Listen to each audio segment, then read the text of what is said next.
Hi everyone.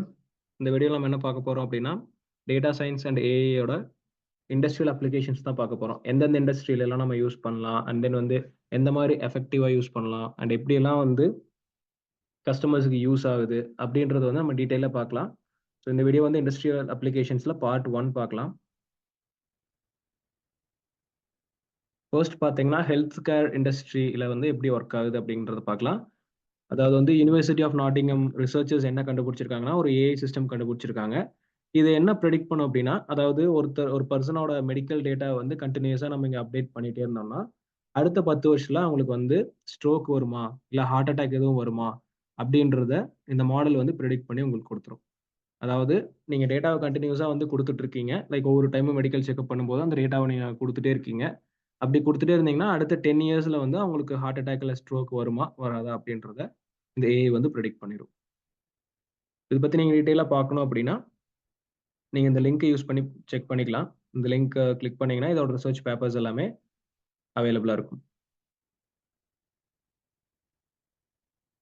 Next பார்த்தீங்கன்னா, retail industry. Retail இண்டஸ்ட்ரியில வந்து எந்த அளவுக்கு வந்து uh AI and data science related திங்ஸ்லாம் யூஸ் பண்ணலாம், மெஷின் லேர்னிங் எல்லாம் யூஸ் பண்ணலாம் அப்டின்னா, இத வச்சு என்னென்னலாம் அண்டர்ஸ்டாண்ட் பண்ணிக்கலாம் அப்டின்னா, எந்தெந்த பொருளெல்லாம் ஸ்டாக்ல வைக்கலாம், எந்தெந்த பொருளெல்லாம் வந்து அதிகமா ஸ்டாக் பண்ணலாம், அண்ட் தென் வந்து எந்தெந்த பொருளெல்லாம் எவ்வளோ குவான்டிட்டி வந்து பை பண்ணலாம். ஸோ எந்த அளவுக்கு சேல்ஸ் ஆகுதோ அத பேஸ் பண்ணி தான் வந்து ரீட்டெயில் இண்டஸ்ட்ரியில அவங்க வந்து பை பண்ணுவாங்க. எந்த அளவுக்கு சேல்ஸ் ஆகுதோ அத பேஸ் பண்ணி எவ்வளோ வந்து பை பண்ணலாம். அதுக்கப்புறம் வந்து எந்தெந்த ப்ராடக்ட்ஸ்லாம் வந்து நம்ம ஸ்டாக் வச்சுக்கலாம். எதெல்லாம் அதிகமா மூவ் ஆகுதோ, அதெல்லாம் வந்து அவங்க அதிகமா ஸ்டாக்ஸ் எடுப்பாங்க. அது எல்லாத்தையும் செக் பண்ணுவாங்க. அப்புறம் வந்து ஒரு ரிப்பீட்டடா ஒரு கஸ்டமர் வர்றாங்கன்னா, அவங்களுக்கு வந்து எந்தெந்த ப்ராடக்ட்ஸ்லாம் நம்ம சஜெஸ்ட் பண்ணலாம்.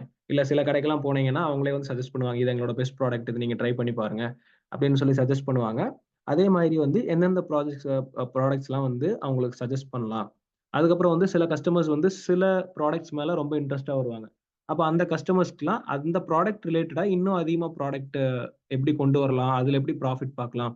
அப்படின்ற மாரி திங்ஸ் எல்லாமே வந்து மெஷின் லேர்னிங் யூஸ் பண்ணி ரீட்டெயில் இண்டஸ்ட்ரியில இன்னைக்கு பண்ணிட்டு இருக்காங்க. அண்ட் தென் வந்து நீங்க ஒரு ப்ராடக்ட் வாங்குறீங்கன்னா, அது ரிலேட்டடான ப்ராடக்ட் பார்த்தீங்கன்னா, உங்களுக்கு அதுவே தானா ரெக்கமெண்ட் பண்ணும். நீங்க அதுல பார்த்தீங்கன்னா, ஒரு ப்ராடக்ட் வாங்குறீங்கன்னா, அத பேஸ் பண்ண ப்ராடக்ட் வேற கம்பெனில இதோட பெஸ்ட் ரேட்டிங்ஸ்ல இருக்கு. அப்படின்னா, அது உங்களுக்கு வந்து சஜெஸ்ட் பண்ணும். இந்த ப்ராடக்ட் நீங்க ட்ரை பண்ணி பாருங்க. அப்படின்ற மாரி சஜெஸ்ட் பண்ணுவாங்க. ஸோ, அதனால அவங்களுக்கு என்ன பெனிஃபிட்னா, அவங்க சேல்ஸ் இன்கிரீஸ் பண்ணலாம்.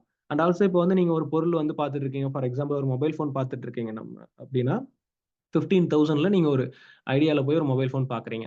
அப்ப பார்த்தீங்கன்னா, நீங்க அத ஓப்பன் பண்ணி பார்த்துட்டு இருக்கும்போது, கீழ வந்து பார்த்தீங்கன்னா, ஒரு 16,000, 17,000, 18,000 அந்த ரேஞ்சுல கொஞ்சம் மொபைல்ஸ்லாம் காட்டுவாங்க. அதுல கொஞ்சம் ஸ்பெசிஃபிகேஷன்ஸ் அதிகமா இருக்கும். இப்ப நீங்க என்ன யோசிப்பீங்க? ஓகே 16,000னா இன்னொரு 2,000 எக்ஸ்ட்ரா போட்டோம்னா, 18,000 நம்ம நல்ல மொபைல் வாங்கலாம். இன்னும் கொஞ்சம் ஆப்ஷன்ஸ் அதிகமா இருக்குல்ல, அப்படின்னு சொல்லிட்டு நீங்க என்ன பண்ணுவீங்க? 18,000 போவீங்க. அதுக்கப்புறம் ஒரு 20,000ல போய் நீங்க பை பண்ணுவீங்க. அப்போ உங்க ஐடியா என்ன? 15,000. அவங்க எங்க வரைக்கும் உங்கள கொண்டு போயிருக்காங்கன்னா, 20,000 வரைக்கும். இந்த மாரி நெறைய பிசினஸ் பிளான்ஸ் எல்லாமே வந்து மெஷின் லேர்னிங் யூஸ் பண்ணி ரீட்டெயில் இண்டஸ்ட்ரியில பண்ணிட்டு இருக்காங்க. அண்ட் தென் வந்து அது ரிலேட் பண்ணியும் கொஞ்சம் லிங்க்ஸ்லாம் குடுத்துருக்கோம். நீங்க இதுக்கு மேல பார்க்கலாம்னா, இந்த லிங்க்ஸ் ஓப்பன் பண்ணி பார்க்கலாம்.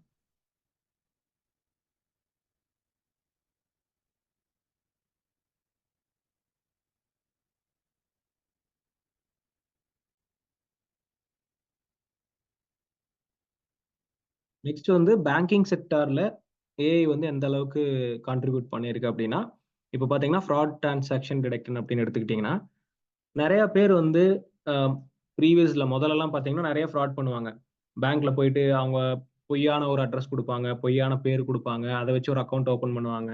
அதுக்கப்புறம் அந்த மாரி நெறைய ஃப்ராட்லன்ஸ் ஒர்க்ஸ்லாம் பண்ணிட்டு இருந்தாங்க. இப்போலாம் எதுவுமே பண்ண முடியாது. காரணம் என்னன்னா, நெறைய வந்து ஐடி கார்ட்ஸ் எல்லாம் வந்து பேங்க் அக்கவுண்டோட லிங்க் பண்றாங்க. இப்போ அவங்க ஐடி கார்ட குடுத்தாங்கன்னா, அத ஸ்கேன் பண்ணாலே அவங்களுக்கு இந்த பெர்சன் யாரு? அவங்க எந்த மாரி எல்லாம் அக்கவுண்ட்ஸ் வச்சிருக்காங்க? எப்படியெல்லாம் ஃபாலோ பண்றாங்க? எல்லா டீட்டெயில்ஸுமே அவங்க எடுத்துருவாங்க. அதனால யாருமே ஃப்ராட் பண்ண முடியாது.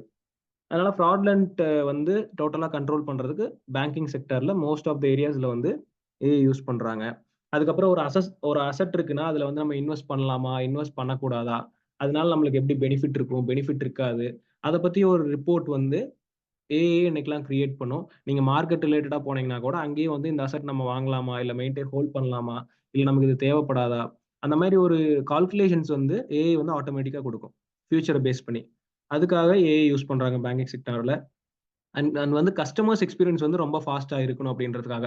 நீங்க போயிட்டு ஒரு ஏடிஎம் கார்ட்ல டக்குனு பணம் டெபிட் பண்றீங்க அப்படின்னா, உடனே உங்களுக்கு மெசேஜ் வரணும். அதுக்கப்புறம் அந்த மெசேஜ்ல வந்து என்னென்னலாம் இன்க்ளூட் ஆயிருக்கணும். இன்னொன்னு பார்த்தீங்கன்னா, புதுசா ஒரு சர்வீஸ் வருது அப்படின்னா, அது ஆட்டோமேட்டிக்கா வந்து கஸ்டமர்ஸ் எல்லாத்துக்கும் அது வந்து மெசேஜா போகணும். இல்ல மெயிலா போகணும்.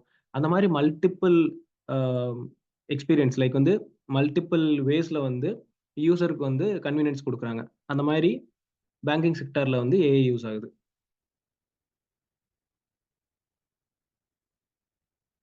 தென் ஃபைனான்ஷியல் சர்வீசஸ்ல வந்து எப்படி வொர்க் ஆகுது அப்படின்னா, இப்ப இங்க ஒரு எக்ஸாம்பிள்க்கு பார்த்தீங்கன்னா, எக்ஸ்பீரியான்ற ஒரு கம்பெனி.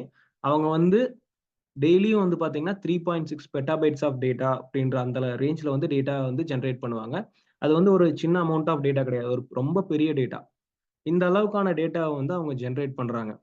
ஸோ இவ்ளோ டேட்டால எதெல்லாம் அவங்களுக்கு வந்து இம்பார்ட்டன்ட்டான டேட்டா, எதெல்லாம் வந்து அவங்களுக்கு வந்து ஒரு கீ பாயிண்ட்ஸா இருக்கும். அத வச்சு அவங்க இம்ப்ரூவ் பண்ணிக்கலாம். அப்படின்றது அவங்களுக்கு தெரியாது. ஸோ இப்ப ஏஐ யூஸ் பண்ணும்போது, மெஷின் லேர்னிங் யூஸ் பண்ணும்போது, அதுல இருக்க கீ பாயிண்ட்ஸ் எல்லாம் எடுத்து, டேட்டாவுல இருக்க இன்சைட்ஸ் எடுத்து, அந்த டேட்டாவ வந்து அவங்க ஈஸியா அண்டர்ஸ்டாண்ட் பண்ற மாரி ஒரு இன்சைட்ஸ் எடுத்து குடுக்கும். அதுக்காக வந்து இவங்க யூஸ் பண்றாங்க. அண்ட் தென் வந்து டிரான்சாக்ஷன் ரெக்கார்ட்ஸு, இல்ல வந்து சில பப்ளிக்ல வந்து ஒரு ரிவ்யூ குடுக்குறாங்க.